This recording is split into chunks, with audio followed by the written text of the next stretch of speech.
അപ്പോൾ ഒരു തീരുമാനം എടുത്തിട്ട് ഇതിനകത്ത് നോമിനേഷൻ കൊടുത്തിട്ടുണ്ടെങ്കിൽ I M A fighter.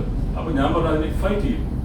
Jagdish അദ്ദേഹത്തിൻ്റെ പിന്മാറ്റത്തിൽ താല്പര്യമുണ്ടെന്ന് സൂചിപ്പിക്കുന്ന രീതിയിലുള്ള ചില വാർത്തകൾ ഞാനിതിനകത്ത് ഉറച്ചു നിൽക്കുന്നുള്ളത് ഉറപ്പാണ്. ഇതിനകത്തൊരു മാറ്റമില്ല. കാരണം എൻ്റെ ഒബ്ജക്റ്റീവ്, എൻ്റെ ഒരു നിലപാട് ഞാനിതിൽ സ്വീകരിച്ചു. ഇവിടെ ഇങ്ങനെ വിഘടിച്ച് നിൽക്കുന്ന അല്ലെങ്കിൽ പകച്ചു നിൽക്കുന്ന കുറെ അംഗങ്ങളുണ്ട്. അവരെ വേണം നമ്മൾ കാണാൻ. എങ്ങനെയാണ് അതിൽ ഒരുപാട് ചില പ്രശ്നങ്ങളൊക്കെ വന്നു തുടങ്ങിയത്. ഇവിടെ അമ്മ എന്ന അസോസിയേഷൻ്റെ ഒരു ഇലക്ഷൻ നടക്കാൻ പോവുകയാണ് ഓഗസ്റ്റ് 15. അതിൻ്റെ നിങ്ങളുമായിട്ട് ഷെയർ ചെയ്യാനുള്ള ഒരു അവസരമാണ് ഞാൻ ഇപ്പോൾ ഉപയോഗിക്കുന്നത്. അത് ഞാനിപ്പോൾ ഇന്നലെ അല്ലേ എൻ്റെ കൂടെ ഒരു 4-5 പേരും കൂടി വരേണ്ടതായിരുന്നു. പക്ഷെ ഇന്ന് രാവിലെ അവരെല്ലാം പറഞ്ഞു, ചേട്ടാ ഞങ്ങൾക്ക് വരാൻ ബുദ്ധിമുട്ടുണ്ടെന്ന് പറഞ്ഞു. എന്നോടുള്ള പ്രോബ്ലമല്ല. അപ്പോൾ എന്തോ ഒരു കോഡ് ഓഫ് കോണ്ടക്റ്റ് പ്രകാരം പത്രക്കാരെ കാണാൻ പാടില്ല എന്ന് ആരോ എവിടെന്നോ പറയുന്നു എന്നുള്ളതാണ്. മനസ്സിലായില്ലേ? അപ്പോൾ ഞാൻ പറഞ്ഞു, പത്രക്കാരെ കാണാൻ പാടില്ല എന്ന് ആർക്കെങ്കിലും പറയാൻ പറ്റുമോ? അതെൻ്റെ ഫണ്ടമെൻ്റൽ റൈറ്റാണ്. കാരണം എനിക്ക് ജനങ്ങളോട് പറയാനുള്ള ഒരു കാര്യം പറയാനായിട്ടുള്ള വലിയൊരു ഒരു മീഡിയയാണ് ഈ ദൃശ്യമാധ്യമങ്ങൾ. അപ്പോൾ അതിനൊരു കോഡ് ഓഫ് കണ്ടക്റ്റ് ഉണ്ടെന്ന് പറഞ്ഞിട്ട് എൻ്റെ കൂടെ വരാനിരുന്ന ആൾക്കാർ ഭയത്തോടു കൂടി അവർ പിന്മാറി. പക്ഷെ ഞാൻ പറഞ്ഞു ഞാൻ പോവും. കാരണം ഇത് അമ്മ എന്ന സംഘടനയുടെ വളരെ 30-31 വർഷമായിട്ട് നടക്കുന്ന ഒരു വളരെ ഇഫക്റ്റീവായിട്ട് നടക്കുന്നൊരു സംഘടനയാണ്. അപ്പോൾ അത് ഈയിടെയാണ് അത് ഒരുപാട് ചില പ്രശ്നങ്ങളൊക്കെ വന്നു തുടങ്ങിയത്. അതുവരെ ഒരു പ്രശ്നങ്ങളില്ലാതെ വളരെ സൗഹാർദ്ദമായി തന്നെ ഇത് മുന്നോട്ട് പോയിക്കൊണ്ടിരിക്കുന്ന ഒരു സംഘടനയാണിത്. ഞാൻ അതിനു മുമ്പ് ഞാൻ ഒരു 5 നിമിഷം എന്നെപ്പറ്റി ഒന്ന് പരിചയപ്പെടുത്തേണ്ടിയിരിക്കുന്നു. കാരണം ഞാൻ സിനിമയിൽ വന്ന കാര്യങ്ങളൊക്കെ, കാരണം ഞാൻ സിനിമയിൽ നടനായിട്ട് വരാൻ ആഗ്രഹിച്ചിരുന്നില്ലാത്തൊരു കാര്യമുണ്ട്. എനിക്ക് ആർമി ചേരാനായിരുന്നു. പക്ഷേ സിനിമയിൽ വന്നു. ഒരു 1984 ഞാനൊരു സിനിമ പ്രൊഡ്യൂസ് ചെയ്തു, വെള്ളം എന്ന സിനിമ. അതിനുശേഷമാണ് ഞാൻ അതിൻ്റെ പരാജയമാണ്, അതിൻ്റെ ദാരിദ്ര്യം കൊണ്ടാണ് ഞാനൊരു സിനിമ നടനായത്. അന്നത്തൊക്കെ എൻ്റെ ആഗ്രഹം ഒരു സംവിധായകനാവാനായിരുന്നു. ഞാൻ എൻ്റെ കുട്ടിക്കാലത്ത് മുതൽ എൻ്റെ ഒരു ആഗ്രഹം സംവിധായകനാവാനായിരുന്നു. അതിന് കാരണം എൻ്റെ അമ്മാവൻ രാമു കാര്യേട്ടാണ്. രാമു കാര്യേട്ടൻ്റെ മകളെയാണ് ഞാൻ മാരേജ് ചെയ്തിട്ടുള്ളത്. പക്ഷേ കാലപ്രവാഹത്തിൽ എനിക്കത് ഒരു സംവിധാന മേഖലയിലേക്ക് വരാൻ സാധിച്ചില്ല. വെള്ളമെന്ന സിനിമ ഞാൻ സംവിധാനം ചെയ്യാൻ പോയതാണ്. പക്ഷേ അത് എല്ലാവരും കൂടി എന്നോട് പറഞ്ഞു അതിനുള്ള പ്രായമായിട്ടില്ല. 1984-ലാണത്. അങ്ങനെയാണ് ഞാൻ എൻ്റെ സിനിമ എൻട്രി തന്നെ ഈ വെള്ളമെന്ന ആ സിനിമയുടെ പ്രൊഡക്ഷനാണ്. അന്നത്തെ 84-ലെ ഏറ്റവും വലിയ ഒരു ലാർജ് സ്കെയിൽ പ്രൊഡക്ഷനായിരുന്നു. ഏറ്റവും കൂടുതൽ ബഡ്ജറ്റ് ഉപയോഗിച്ചിട്ടുള്ളൊരു അതൊരു വണ്ടർഫുൾ ഫിലിമായിട്ട് ആണ് എനിക്ക് തോന്നിയിട്ടുള്ളത്. നിങ്ങൾക്ക് എപ്പോഴെങ്കിലും സമയം കിട്ടുകയാണെങ്കിൽ യൂട്യൂബിൽ അതുണ്ട്. അപ്പോൾ അങ്ങനെയാണ് വന്നത്. അങ്ങനെ ഞാൻ സിനിമയിൽ വരാനുള്ള കാരണം ഈ അത്രയും നല്ലൊരു സിനിമയായിട്ടും വലിയൊരു മമത് ഫിലിമായിട്ട് കൂടി അത് ഓടിയില്ല. അതിൻ്റെ ഒരു പരാജയമാണ്. അതിന് ശേഷമുണ്ടായ എൻ്റെ ദാരിദ്ര്യമാണ് എന്നെ ഒരു സിനിമ തന്നാക്കി. വളരെ യാദൃശ്ചികമായിട്ടാണ് വന്നത്. അപ്പോൾ ഞാൻ അമ്മയുമായിട്ടുള്ള ഇത് പറയാൻ കാരണം അമ്മയുമായിട്ടുള്ള കണക്ഷൻ വരുന്നത് 1994 ഈ വളരെ സജീവമായിട്ട് അല്ലെങ്കിൽ തന്നെ അന്നത്തെ ഇത് ഉണ്ടാക്കാൻ വേണ്ടിയിട്ടുള്ള പ്രവർത്തകരിൽ ഫൗണ്ടർ മെമ്പർ എന്ന് പറയാനായിട്ട് ഞാനും കൂടി ഉൾപ്പെട്ടുണ്ടായിരുന്ന ഒരു ഗ്രൂപ്പായിരുന്നു ചെയ്തത്. വളരെ നല്ല രീതിയിലായിരുന്നു അമ്മ. ഞാൻ നോക്കിയപ്പോൾ ഈ 31 വർഷം നമ്മൾ എല്ലാ വർഷങ്ങളും ഒരു ആവറേജ് ആയിട്ട് നോക്കുകയാണെങ്കിൽ ഈ അമ്മ എന്ന സംഘടനയുടെ ഫണ്ടിൻ്റെ വരവ് ഒരു വർഷം ആവറേജായിട്ട് 8 കോടി ഉറുപ്പിയോളം നമുക്ക് കളക്ട് ചെയ്യാൻ പറ്റുന്നുണ്ട് ഒരു വർഷം. അപ്പോൾ ആദ്യത്തെ നമ്മളൊരു 2-3 വർഷം മാറ്റി നിർത്തിക്കൊണ്ട് അതിന് ശേഷം വന്നിട്ടുള്ള എല്ലാ ഈ സ്റ്റാർ നൈറ്റിനും സ്റ്റാർ ഷോക്കിനും ഒക്കെ നമുക്ക് കിട്ടിക്കൊണ്ടിരുന്നത് അറൗണ്ട് ഒരു ആവറേജ് 8 crores കിട്ടിയിട്ടുണ്ട്. അപ്പോൾ ഒന്ന് ആലോചിച്ച് നോക്കൂ, ഏതാണ്ട് ഞാൻ കണക്ക് കൂട്ടിയപ്പോൾ 248 കോടി ഉറുപ്പിയോളം ഈ കഴിഞ്ഞ 31 വർഷത്തിനുള്ളിൽ അമ്മ സ്വരൂപിച്ചിട്ടുണ്ട്. ഇപ്പോൾ അമ്മയുടെ ബാങ്ക് ബാലൻസ് എന്ന് പറയുന്നത് 8 crores ആണ്, 8 കോടിയാണ്. അപ്പോൾ 248 കോടി ഉറുപ്പിക സമാഹരിച്ചിട്ട് 8 കോടിയിലേക്ക് നിൽക്കുന്നു. അപ്പോൾ ഈ പണമെല്ലാം ഉപയോഗിച്ചത് ഇവിടുത്തെ കഷ്ടപ്പെടുന്ന ആർട്ടിസ്റ്റുകൾക്ക് വേണ്ടിയിട്ടാണ്. അല്ലാതെ ഈ ഒരു സംഘടന എന്ന് പറയുന്നത് മോഹൻലാലിനോ മമ്മൂട്ടിക്കോ സുരേഷ് ഗോപിക്കോ ദിലീപിനോ പൃഥ്വിരാജിനോ വേണ്ടിയിട്ടുള്ളതല്ല. പക്ഷേ അവരുടെ സേവനങ്ങളാണ്. അവരില്ലെങ്കിൽ അമ്മയില്ല. കാരണം ഫണ്ട് ഉണ്ടാവണമെങ്കിൽ അവർ വേണം. അങ്ങനെയാണ് അത്രയും വളരെ സൗഹാർദ്ദപരമായിട്ടുള്ള മുന്നോട്ട് പോയിക്കൊണ്ടിരിക്കുകയാണ്. അപ്പോഴാണ് പെട്ടെന്നുള്ള ചില മാറ്റങ്ങൾ വന്നു, പ്രശ്നങ്ങൾ വന്നു. അപ്പോൾ കഴിഞ്ഞ AGM-ൽ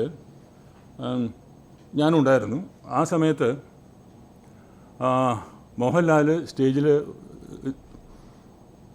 മോഹൻലാലിൻ്റെ ഒരു ആറ്റിറ്റ്യൂഡ് എന്ന് പറഞ്ഞാൽ അദ്ദേഹം പറഞ്ഞു, ഞാനിനി ഇതിനകത്ത് പ്രസിഡന്റ് സ്ഥാനത്ത് മത്സരിക്കില്ല, എനിക്ക് താല്പര്യമില്ല, കണ്ടിന്യൂ ചെയ്യാൻ താല്പര്യമില്ല എന്ന് പറഞ്ഞു. അപ്പോൾ എല്ലാ അംഗങ്ങളും എഴുന്നേറ്റ് നിന്നുകൊണ്ട് പറ്റില്ല, ലാലേട്ടൻ തന്നെ വേണം എന്ന് പറഞ്ഞു. പക്ഷേ ലാൽ വളരെ എഡമൻ്റായിട്ട് പറഞ്ഞു, ഒരു കാരണവശാലും എനിക്ക് പറ്റില്ല എന്ന് പറഞ്ഞിരുന്നു. പക്ഷേ ഞാനവിടെ ഉണ്ടായിരുന്നു. അപ്പം എനിക്ക് തോന്നിയെന്ന് വെച്ചാൽ ലാൽ ഇത്രയും വലിയ ഒരു പ്രതിസന്ധി ഘട്ടത്തിൽ ലാൽ ഇങ്ങനെ വിട്ടുപോകാൻ ഒരുപാട് കാരണങ്ങളുണ്ടാവാം. പക്ഷേ അടുത്ത ഇലക്ഷനിൽ ഈ അഡ്ഹോക്ക് കമ്മിറ്റി മാറ്റി നിർത്തിക്കൊണ്ട് അടുത്ത ആവശ്യമുള്ള ആ കമ്മിറ്റിയുടെ ഇലക്ഷൻ പ്രോസസ്സ് നടക്കുമ്പോൾ എൻ്റെ ഒരു പ്രതീക്ഷയായിരുന്നു മോഹൻലാൽ ഇതിനകത്ത് വരും, ഈ പ്രസിഡന്റ് സ്ഥാനത്തേക്ക് അദ്ദേഹം തിരിച്ചു വരും. എന്നുവെച്ചാൽ മോഹൻലാലിന് വൈകാരികമായിട്ട് ഒരുപാട് ബന്ധമുള്ളതാണ് ഈ അമ്മ. അതുകൊണ്ട് അമ്മയെ അനാഥമാക്കിയിട്ട് പോകില്ല എന്നുള്ളൊരു വിശ്വാസം എനിക്കുണ്ടായിരുന്നു, ഒരു പ്രതീക്ഷ ഉണ്ടായിരുന്നു.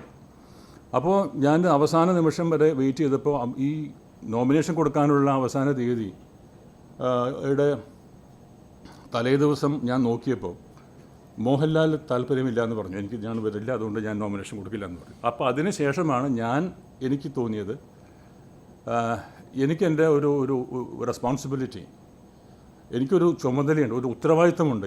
നമ്മളൊക്കെ തുടങ്ങിയത് ഒരു സംഘടന ഇങ്ങനെ അനാഥമായിട്ട് അന്യം നിന്ന് പോകാൻ പാടില്ല. അപ്പോൾ എനിക്ക് തോന്നി അങ്ങനെയാണ് ഞാൻ മത്സരിക്കാൻ തീരുമാനിച്ചത്. ഞാൻ അടുത്ത ദിവസം ഏറ്റവും ലാസ്റ്റ് ദിവസമാണ് ഞാൻ ഷൂട്ടിങ്ങിലായിരുന്നു. അവിടെ നിന്നൊരു കാറിൽ എൻ്റെ ഈ നോമിനേഷൻ പേപ്പർ ഒത്തിച്ച് ഈ 4 മണിക്കാണ് എൻ്റെ ക്ലോസിങ് ടൈം. അതിന് 1 മണിക്കൂർ മുമ്പാണ് ഈ ബോക്സിൽ എൻ്റെ നോമിനേഷൻ വീഴുന്നത്. അതുകൊണ്ടാണ് അല്പം താമസിച്ചത്. കാരണം എനിക്ക് താല്പര്യമില്ലായിരുന്നു. കാരണം മോഹൻലാലൊക്കെ ഉണ്ട്, മോഹൻലാൽ മമ്മൂട്ടിയും സുരേഷ് ഗോപി പൃഥ്വിരാജ് ദിലീപ് എല്ലാവരും ഉള്ളതുകൊണ്ട് അവരിലുള്ള വിശ്വാസമാണിത്.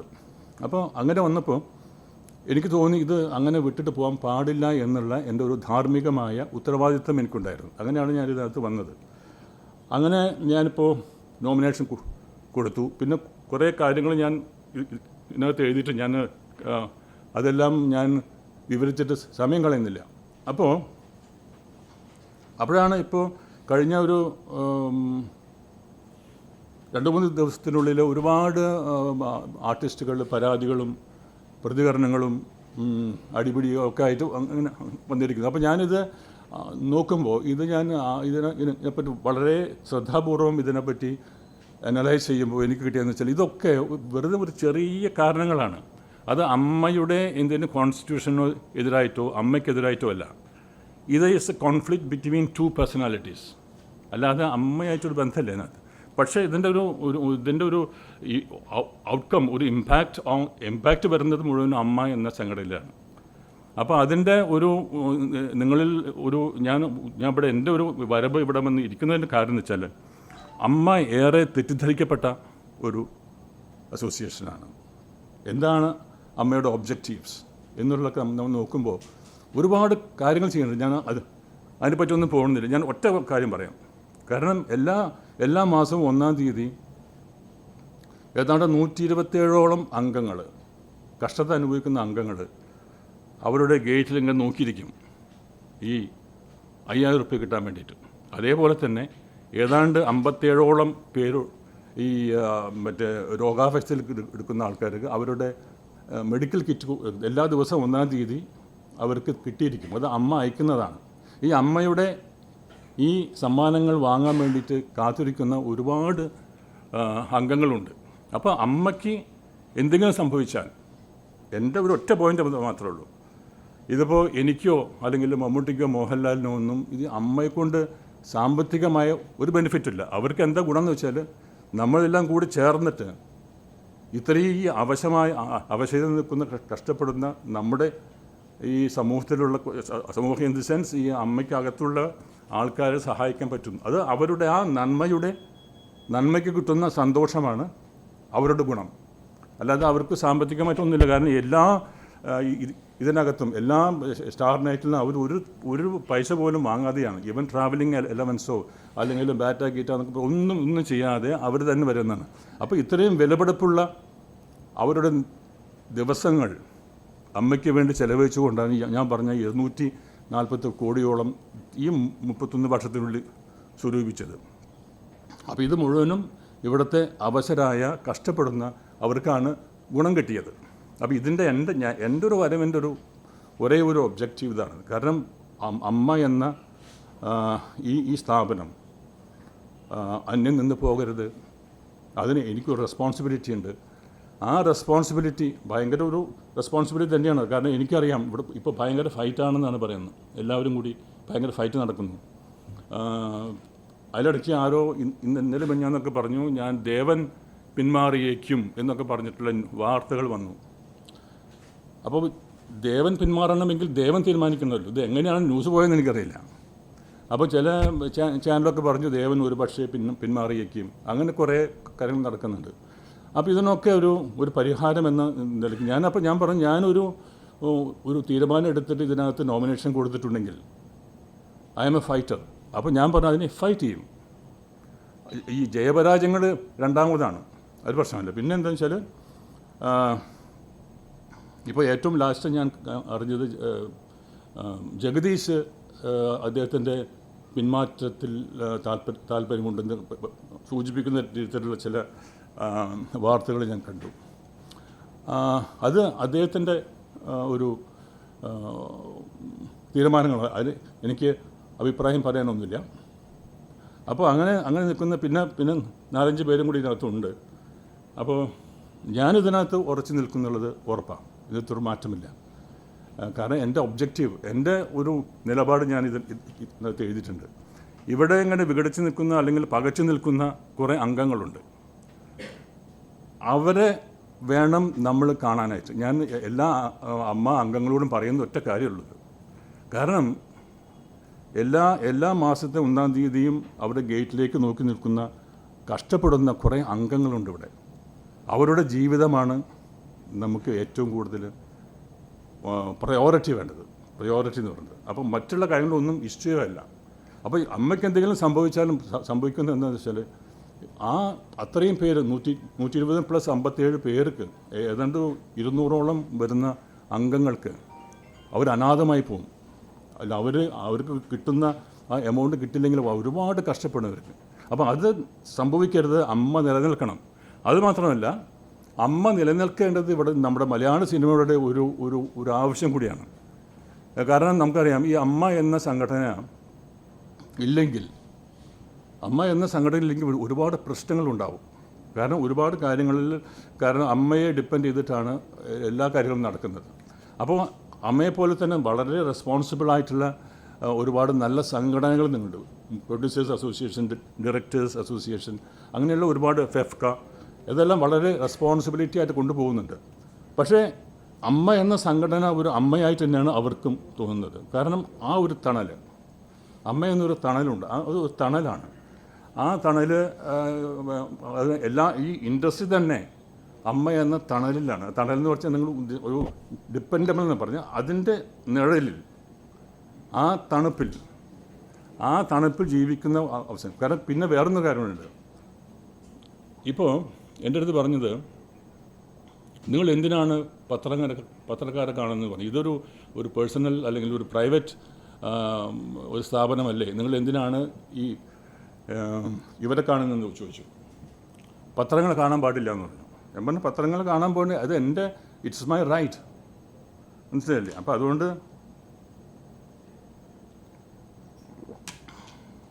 ആ പത്രങ്ങൾ കാണാൻ പാടില്ല എന്ന് പറയുന്നത് വെച്ചാൽ എന്തൊക്കെ ചില കാരണങ്ങൾ അവർ പറയുന്നു. അപ്പോൾ എൻ്റെ ഒരു നിലപാടെന്താണെന്ന് വെച്ചാൽ ഏതൊരു കലാകാരനും, അത് കലാകാരനായാലും കലാകാരിയായാലും, ഈ പ്രേക്ഷകരുടെ കൈത്തട്ടലിൽ മാത്രമാണ് അവരുടെ ജീവിതം, അല്ലാതെ അവർക്ക് ജീവിതമില്ല. ഈ പ്രേക്ഷകരുടെ കൈത്തട്ടൽ എപ്പോഴാണ് വരുന്നത്? കാരണം അവരിലേക്ക് ഞങ്ങൾ എത്തിക്കുന്നത് നിങ്ങളാണ്, മാധ്യമപ്രവർത്തകരാണ്. അപ്പോൾ ആ ഒരു ലിങ്ക് ഉണ്ട്. അതായത് നിങ്ങളും നമ്മളൊക്കെ ഒരേ ഇതിൽ പോകുന്നവരാണ്. കാരണം എന്ന് വെച്ചാൽ ഇതിനകത്ത് വലിയൊരു കാര്യമുണ്ട്. അത് നിങ്ങളിലൂടെയാണ് ഞങ്ങളുടെ വേദനകൾ, ഞങ്ങളുടെ സന്തോഷങ്ങൾ, ഞങ്ങളുടെ പ്രശ്നങ്ങളൊക്കെ ജനങ്ങൾ അറിയുന്നത്. കാരണം ജനങ്ങൾ അറിയേണ്ടിയിരിക്കുന്നു. എൻ്റെ അടുത്ത് പല ആൾക്കാരും ചോദിച്ചു, ജനങ്ങൾക്ക് എന്ത് കാര്യം, അല്ലെങ്കിൽ പ്രേക്ഷകർക്ക് എന്ത് കാര്യം അമ്മയിൽ നിന്ന് ചില ആൾക്കാരും കൂടി പറയുന്നുണ്ട്. ഞാൻ പറയും അതല്ല, നമ്മളിങ്ങനെ ഇന്നിവിടെ ഇരിക്കുന്നതിന് കാരണം പ്രേക്ഷകരാണ്. ആ പ്രേക്ഷകരിലേക്ക് നമ്മുടെ വാർത്തകൾ എത്തിക്കുന്നത് മാധ്യമമാണ്. അപ്പോൾ അവരെ റെസ്പെക്റ്റ് ചെയ്യണം. അവരുടെ അടുത്ത് നമ്മുടെ വേദനകൾ പോയി പറയണം, നമ്മുടെ പ്രശ്നങ്ങളെപ്പറ്റി പറയണം. ഇതാണ് ഞാനിവിടെ വന്നിരിക്കാനുള്ളൊരു കാരണം ഇതാണ്. അപ്പോൾ അതുകൊണ്ട് ഈ വരുന്ന ഓഗസ്റ്റ് 15 തീയതി നടക്കാൻ പോകുന്ന ഈ തിരഞ്ഞെടുപ്പിൽ ഞാൻ ശക്തമായി തന്നെ ഉണ്ടാവും. ഞാൻ ഏതാണ്ട് ഒരു 80% ഇതിലത്തെ അംഗങ്ങളുമായിട്ട് ഞാൻ ഫോണിൽ ബന്ധപ്പെട്ടിട്ടുണ്ട്. എനിക്ക് കിട്ടിയ റിപ്പോർട്ട് അനുസരിച്ച് അവരെല്ലാവർക്കും താല്പര്യമുണ്ട്. കാരണം ഓരോരുത്തർ പറഞ്ഞത് എന്താണെന്ന് വെച്ചാൽ ഒരു മൈനസ് പോയിൻ്റ് ഇല്ലാത്ത ഒരേ ഒരു നടൻ നിങ്ങളാണ്, നിങ്ങൾക്ക് ക്യാപ്പബിളാണ് എന്ന് പറയുന്നു. അത് മാത്രമല്ല, നിങ്ങൾക്ക് ക്യാപ്പബിലിറ്റി ഉണ്ട് എന്ന് പറയാൻ കാരണം വെച്ചാൽ ഈ അമ്മയുടെ പല മീറ്റിങ്ങുകളും ഉണ്ടാകുമ്പോൾ, സാധാരണ ഞാനും ഒരു 2 ടേമിൽ ഇതിൻ്റെ എക്സിക്യൂട്ടീവ് മെമ്പറായിട്ട് ഇരുന്നിട്ടുണ്ടായിരുന്നു. ആ സമയത്ത് വളരെ ശക്തമായിട്ട് ഇതിൻ്റെ അഭിപ്രായ വ്യത്യാസത്തോടു കൂടി തന്നെ പറഞ്ഞിട്ടുണ്ട്. അപ്പോൾ ഒരുപാട് സംവിധായകന്മാർ എന്നെ വിളിച്ചു. ഈ സംവിധായകന്മാരൊക്കെ പറഞ്ഞ കാര്യം എന്ന് വെച്ചാൽ, നിങ്ങൾക്കുള്ള ഒരു ഗുണമെന്ന് വെച്ചാൽ, അതായത് മമ്മൂട്ടി എന്ന് വിളിക്കുന്ന ഒരേ ഒരു നടൻ നിങ്ങളാണ്. അപ്പോൾ ഒരു മീറ്റിങ്ങിൽ ഒരു അമ്മയുടെ ഒരു മീറ്റിങ്ങിൽ എന്തോ ഒരു പ്രശ്നത്തിൻ്റെ പേരിൽ മമ്മൂട്ടിയുടെ അഭിപ്രായം യോജിക്കാത്തതുകൊണ്ട് ഞാൻ പറഞ്ഞു, മമ്മൂട്ടി നിങ്ങൾ പറയുന്നത് ശരിയല്ല, നിങ്ങൾ തിരുത്തണം എന്ന് പറഞ്ഞത് നിങ്ങളാണെന്ന് വലിയൊരു സംവിധായകനോട് പറഞ്ഞു. അപ്പോൾ അതുകൊണ്ട് ഇതിനകത്ത് നമ്മളൊരു അസോസിയേഷൻ്റെ നേതൃത്വം ഏറ്റെടുക്കുമ്പോൾ ഉണ്ടാകുന്ന ഒരുപാട് പ്രശ്നങ്ങളുണ്ടാവാം. പക്ഷേ എൻ്റെ ഒരു നിലപാട് എന്താണെന്ന് വെച്ചാൽ, ഈ അമ്മ എന്ന സംഘടനയെ സജീവമാക്കുകയും സുസ്ഥിരമായ ഒരു ദൈനംദിന പ്രശ്നങ്ങളിലേക്ക് മുന്നോട്ട് കൊണ്ടുപോവുകയും ചെയ്തുകൊണ്ട് എല്ലാവരെയും, ഈ വിഘടിച്ച് പകച്ചു നിൽക്കുന്ന എല്ലാവരെയും ഒരുമിപ്പിച്ചുകൊണ്ട് ഇതിനെ കൊണ്ടുപോകാനുള്ള ഒരു ദൗത്യമാണിത്. വലിയ ദൗത്യമാണ്. വെരി ഡിഫിക്കൽട്ടാണ്.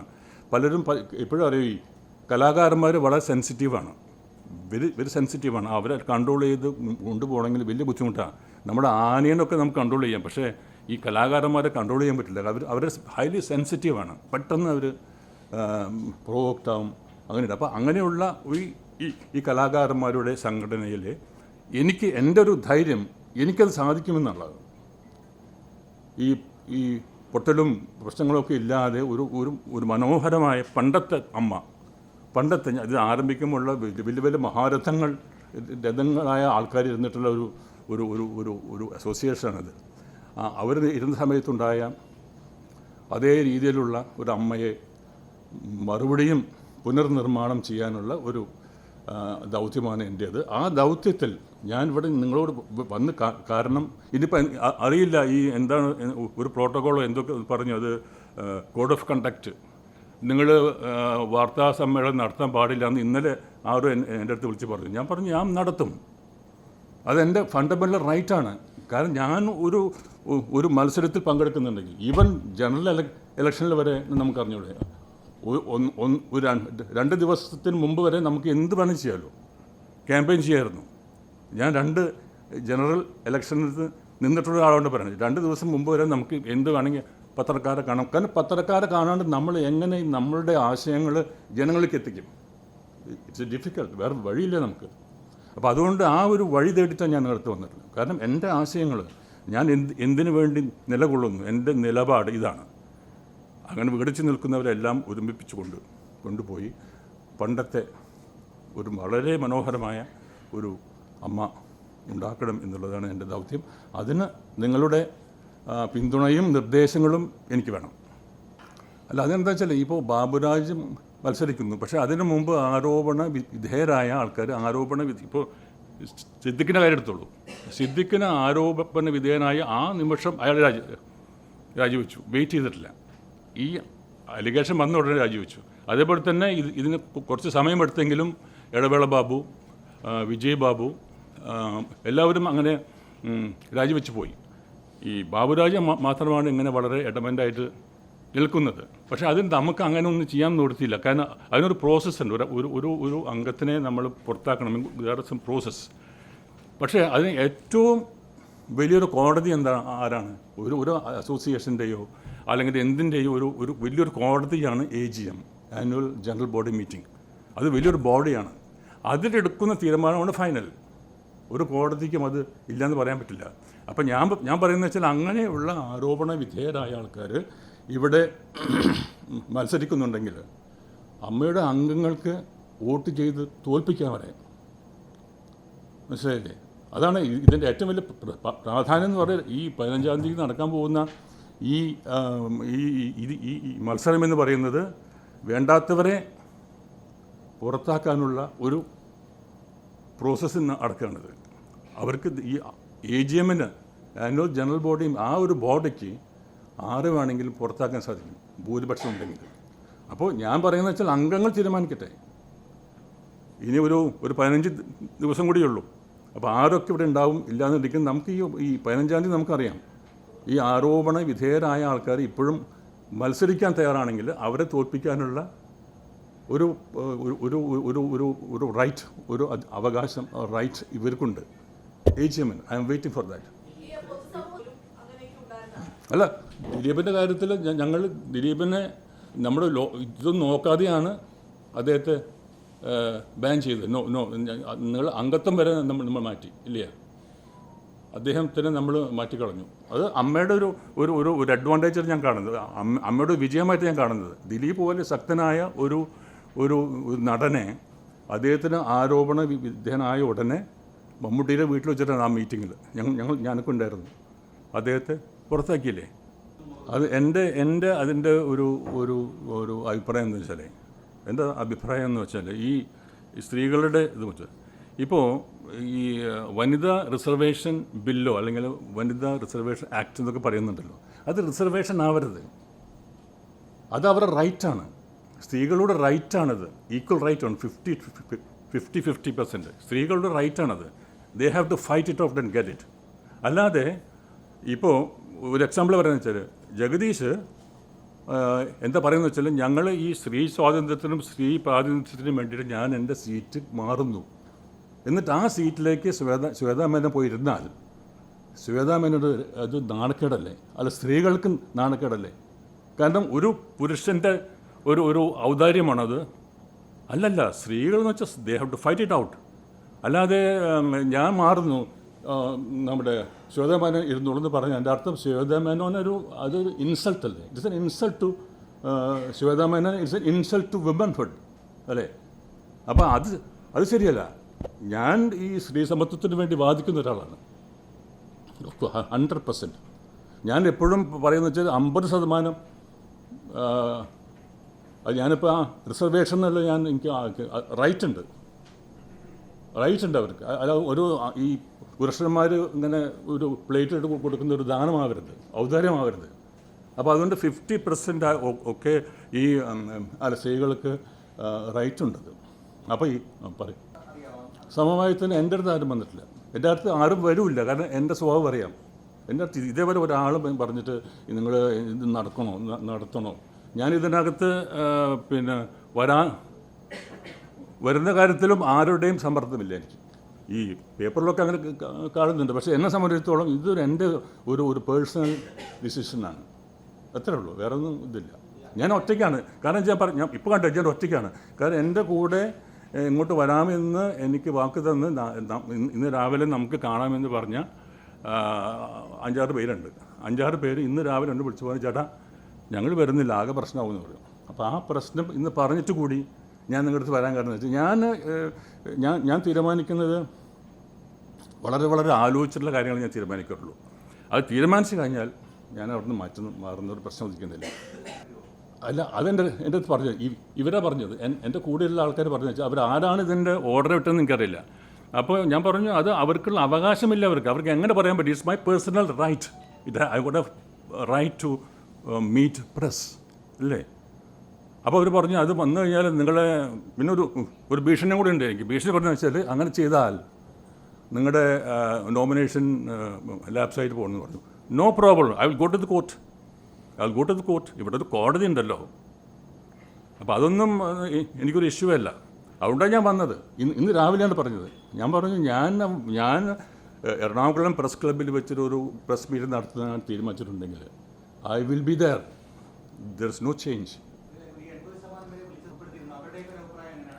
ഞാൻ എല്ലാവരും വിളിച്ചിട്ടുണ്ട്. അവർ പറഞ്ഞത് നല്ലതാണ്. അത് അവർ പറഞ്ഞെങ്ങനെയാണ്, നീ നിന്നത് നന്നായി, അതായത് നീ നിന്നത് നന്നായി എന്നാണ് മമ്മൂട്ടിക്ക് പറഞ്ഞത്. സുരേഷ് ഗോപി എല്ലാവരും അങ്ങനെ പറഞ്ഞത്. അവർ ദേവന് വോട്ട് ചെയ്യാനായിട്ട് ആരുടെ പറയില്ല. ഇപ്പോൾ ഞാൻ ഒന്ന് കേട്ടു, ഈ ജഗദീശ് പറഞ്ഞു ഞാൻ മോഹൻലാലും മമ്മൂട്ടിയും അല്ലെങ്കിൽ സുരേഷ് ഗോപിയും കൂടി ചേർന്നിട്ടാണ് എന്നെ ചേർത്തത്. ഒരിക്കലുമല്ല. They will not do it. കാരണം ഐ നോ ദം. ഒരു കാരണവശാലും ആർക്ക് വേണ്ടിയിട്ടും ഈ കാര്യം ഒരു unauthorised out of the way ചെയ്യുന്നവരല്ല ഈ മോഹൻലാലും മമ്മൂട്ടിയും സുരേഷ് ഗോപി. അത് വെറുതെ എനിക്ക് തോന്നുന്നില്ല. അദ്ദേഹം എന്തുകൊണ്ടാണ് അത് പറഞ്ഞതെന്നറിയില്ല. മമ്മൂട്ടിയും മോഹൻലാലും സുരേഷ് ഗോപിയും പേഴ്സണലായിട്ട് അറിയാവുന്ന അവരുടെ സ്വഭാവത്തെപ്പറ്റി അറിയാവുന്നതുകൊണ്ട് പറയാം, they will not do it. അത് വെറുതെ ഒരു എലിഗേഷനായിട്ട് പോയതാണ്.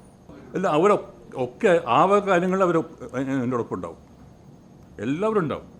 ഇപ്പോൾ ഇവിടെ വിഘടിച്ച് നിൽക്കുന്നവരും എന്നോടൊപ്പം ഉണ്ടാവുന്നതാണ് എൻ്റെ പ്രതീക്ഷ. ഞാൻ അവരെ കൊണ്ടുവരും. നമുക്ക് ഒരുപാട് കാര്യം ഇപ്പോൾ അക്രോസ് ടേബിൾ ഇരുന്നിട്ട് അവരുടെ ഇഷ്യൂസ് എന്താണ്, അവർക്ക് പ്രശ്നം എന്താണ്, അവരുടെ വേദന എന്താണ്, ഞാൻ നേരത്തെ പറഞ്ഞ തന്നെയാണ്. ഈ അമ്മയായിട്ടുള്ള പ്രശ്നമല്ലത്, ഇത് പേഴ്സണാലിറ്റി പ്രോബ്ലംസാണ്, പേഴ്സൺ ടു പേഴ്സൺ. അത് അവരുടെ ഈഗോ പ്രശ്നങ്ങളാണ്. അത് നമ്മൾ ആ ഈഗോ നമ്മൾ ഈ ആരൊക്കെയാണ് പ്രശ്നം ഉണ്ടാക്കുന്നത് അവരെ കൂട്ടിയിരുത്തി കഴിഞ്ഞാൽ ഒരു പ്രസിഡൻറ്റ് എന്ന നിലയ്ക്ക് അതിന് ഉത്തരവാദിത്തമുണ്ട്. അവരെ വിളിച്ച് വരുത്തിയിട്ട് രണ്ടുപേരും അപ്പുറത്ത് ഇപ്പുറത്ത് ഇരുന്നിട്ട് നമുക്ക് നെഗോഷിയേറ്റ് ചെയ്യാം. അത് ഞാൻ ഉണ്ട്. പക്ഷേ അതിനെപ്പറ്റി എനിക്കിപ്പോൾ പറയാൻ നിവൃത്തിയില്ല, എനിക്കറിയില്ല. അപ്പോൾ ഞാൻ പറഞ്ഞു, ഇതിൻ്റെ അധികാര സ്ഥാനത്ത് വന്നാൽ ഇതെല്ലാം ഞാൻ അന്വേഷിക്കും. ഇപ്പം എനിക്കൊന്നും പറയാൻ നിവൃത്തിയില്ല. നമുക്ക് അറിയാത്തൊരു വിഷയം നമുക്ക് ഇതിനെപ്പറ്റി പറയാൻ പറ്റില്ല.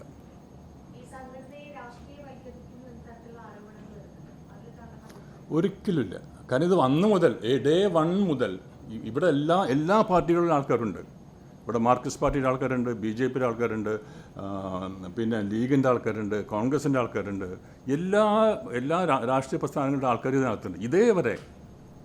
ഇതേവരെ അങ്ങനെ ഒരു സംസാരമോ ഒരു പ്രവർത്തനമോ ആരുടെ കയ്യിൽ ഉണ്ടായിട്ടില്ല. ഒരിക്കലും അമ്മയിൽ ഈ കക്ഷി രാഷ്ട്രീയമില്ല, 100% ഇല്ല.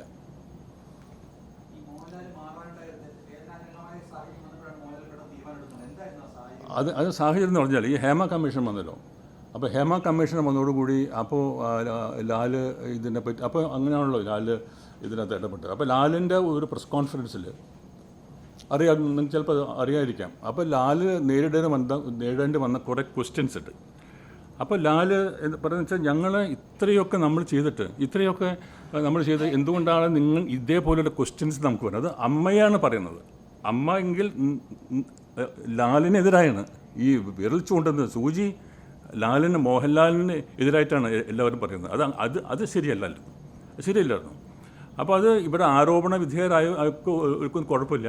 പക്ഷെ മോഹൻലാൽ എന്ന ആ മഹാനടനെ വന്നിട്ട് എല്ലാ പത്രങ്ങളും ചോദ്യം ചെയ്യാൻ തുടങ്ങി.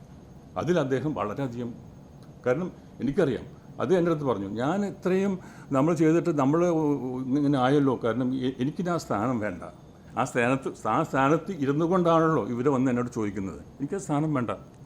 കാരണം നമ്മൾ ഒരു ഒരു ഒരു ഒരു ഒരു സ്വാർത്ഥമായ താല്പര്യം ഒന്നുമില്ലാതെയാണ് നമ്മൾ നിൽക്കുന്നത്. പക്ഷേ അത് ഇത്രയും കാലം വെച്ചിട്ടും കൂടി അദ്ദേഹം ശരിക്കും വേദനിച്ചു. അദ്ദേഹം കണ്ണൊക്കെ നിറഞ്ഞിട്ടാണ് എന്നോട് പറഞ്ഞത്. കാരണം നമ്മൾ ഇത്രയൊക്കെ ചെയ്തിട്ട് അവസാനം ഇതെല്ലാം കൂടി ഞാൻ ചെയ്ത പോലെയാണ് എൻ്റെ അടുത്തുള്ള ചോദ്യങ്ങൾ വരുന്നത്. അതെനിക്ക് വല്ലാണ്ട് എന്നെ ഒരു പീഡനം തന്നെയാണെന്ന് അദ്ദേഹം പറഞ്ഞത്. അതുകൊണ്ട് തന്നെയാണ് മൂപ്പര് പറഞ്ഞത് ഞാനിത് നിൽക്കില്ല. കാരണം ഞാൻ എപ്പോഴും നിങ്ങളുടെ ഒപ്പം ഉണ്ടാവും. അത് മോഹൻലാലും മമ്മൂട്ടിയും സുരേഷ് ഗോപി പറഞ്ഞിട്ടുണ്ട്, നിങ്ങളോടൊപ്പം ഉണ്ടാവും. പക്ഷേ ഒരു അധികാര സ്ഥാനത്തിൽ ഇരുന്നു കൊണ്ട് ഇങ്ങനെ ഒരു റെസ്പോൺസിബിലിറ്റി, ഇതിൻ്റെ ഒരു റെസ്പോൺസിബിലിറ്റി, അക്കൗണ്ടബിലിറ്റി ഒന്നും എടുക്കാനായിട്ട് എനിക്ക് സാധ്യമല്ല. അതാണ് ആ സാഹചര്യം. അതാണ്. എനിക്കൊരു പാനലുമില്ല, എനിക്ക് ഒരു അണ്ടർസ്റ്റാൻഡിങ്ങും ഇല്ല. ഞാൻ വരുന്നു, നമ്മളെ അംഗങ്ങൾക്ക് താല്പര്യമുണ്ടെങ്കിൽ അവർ വോട്ട് ചെയ്യട്ടെ. അല്ലാണ്ട് ഒരു പാനൽ എടുത്തിട്ട് ഇങ്ങനെ പാനലൊക്കെ വരുന്നത് എല്ലാ ഇലക്ഷൻ കഴിഞ്ഞിട്ട് ഇരുന്നിട്ട് നമുക്ക് സെലക്ട് ചെയ്യാം ആരൊക്കെയാണ് ഇതിന് യോഗ്യർ. അതായത് ഒരു നല്ലൊരു ഇഫക്റ്റീവായിട്ട് കൊണ്ടുപോകാൻ പറ്റിയ ഒരു പാനലിനെ നമുക്ക് ഉണ്ടാക്കാമല്ലോ. ഇപ്പോൾ തന്നെ ഒരു പാനൽ വെച്ചിട്ട് അത് പാനൽ ഉണ്ടാക്കുന്നത് എന്തിനാണ്? ജയിക്കാൻ വേണ്ടിയിട്ടാണ്. അത് കാരണം ഒരു പാനൽ ഉണ്ടാക്കി കഴിഞ്ഞാൽ അവർ വോട്ട് കിട്ടും, ഇവർ വോട്ട് കിട്ടും. ഞാനൊരു പാനലില്ല. അപ്പോൾ എനിക്ക് കിട്ടാവുന്ന വോട്ടുകൾ എന്നെ സ്നേഹിക്കുന്നവരാണ്, എന്നെ വിശ്വസിക്കുന്നവർ, എന്നെ ട്രസ്റ്റ് ചെയ്യുന്ന അംഗങ്ങൾ മാത്രമേ എനിക്ക് കിട്ടുള്ളൂ. അത് എനിക്ക് കിട്ടുമെന്നുള്ള ഉറപ്പുണ്ട്. ഞാൻ ജനങ്ങളുമായിട്ട് എപ്പോഴും അടുത്ത് പെരുമാറുന്ന ആൾക്കാരാണ്. എൻ്റെ അടുത്തൊക്കെ പറഞ്ഞതെന്ന് വെച്ചാൽ അവിടെ ഇപ്പോൾ ശ്വേതാമേനോൻ്റെ കാര്യത്തിൽ ഉണ്ടാക്കുന്ന അത് എൻ്റെ ഒരു ഫൈറ്റാണ്. Let Har fight. അപ്പോൾ അവർ ജയിക്കട്ടെ. അവർക്ക് അതിനുള്ള കഴിവുണ്ടെങ്കിൽ, അവർക്ക് അതിനുള്ള സാമർഥ്യം ഉണ്ടെങ്കിൽ, അവർക്ക് അതിനുള്ള കേപ്പബിലിറ്റീസ് ഉണ്ടെങ്കിൽ ലെറ്റ് ഹർ വിൻ. അല്ലാണ്ട് എനിക്കൊരു അതുകൊണ്ട് ഒരു പ്രശ്നമൊന്നും. കാരണം ഞാൻ ഇവിടുന്ന് മാറുന്ന പ്രശ്നം ഉദിക്കുന്നില്ല. അതിപ്പോൾ ഞാൻ നോമിനേഷൻ കൊടുക്കുന്നത് ഓപ്പോസിറ്റ് നിൽക്കുന്ന ആരൊക്കെയാണ് നിൽക്കുന്നത് നോക്കിയിട്ടല്ല. അതിപ്പോൾ രാഷ്ട്രീയമായാലും ശരി, ഈ നമ്മുടെ അമ്മയായാലും ശരി, ഞാൻ എൻ്റെ നോമിനേഷൻ കൊടുക്കുന്നത് there are some ideology with me. ഒരു ആശയങ്ങളുണ്ട്, അതിൻ്റെ പേരിലാണ് ഞാൻ നിൽക്കണത്. അതല്ലാതെ ഓപ്പോസിറ്റ് നിൽക്കുന്നത് ഇവരാണ്, അതുകൊണ്ട് ഞാൻ നിൽക്കാം. നോ, ആര് നിന്നാലും ഞാൻ നിൽക്കും.